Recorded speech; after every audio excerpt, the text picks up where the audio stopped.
Yuvarathna awards 2025 ಪ್ರಾಯೋಜಕರು AV partner A1 star power plus the new doctor Vinod ಅವರು ಖ್ಯಾತ ವೈದ್ಯರು ವೇದಿಕೆ ಮೇಲೆ ಬರಬೇಕಾಗಿ ವಿನಂತಿಸಿಕೊಳ್ತಾ ಇದ್ದೀನಿ.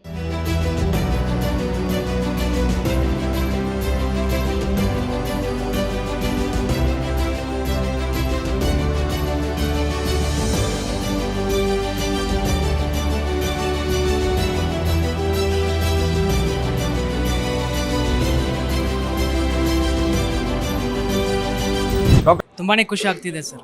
Thank you for the Zee Kannada for this precious award. ದ್ವಿಚಕ್ರ ವಾಹನ ಸವಾರರಿಗೆ ಗುಡ್ ನ್ಯೂಸ್. ಕಡಿಮೆ ದರದಲ್ಲಿ ನಿಮ್ಮದಾಗತ್ತೆ ಎಲೆಕ್ಟ್ರಿಕ್ ಸ್ಕೂಟರ್. ಕೇವಲ 29,999 ರೂಪಾಯಿಗೆ ದೊರೆಯಲಿದೆ A1 star power plus. App download ಮಾಡಿ ಈಗಲೇ ನಿಮ್ಮ ಇವಿ ಸ್ಕೂಟರ್ ಬುಕ್ ಮಾಡಿ. ಹೆಚ್ಚಿನ ಮಾಹಿತಿಗಾಗಿ ಸಂಪರ್ಕಿಸಿ 9403892333.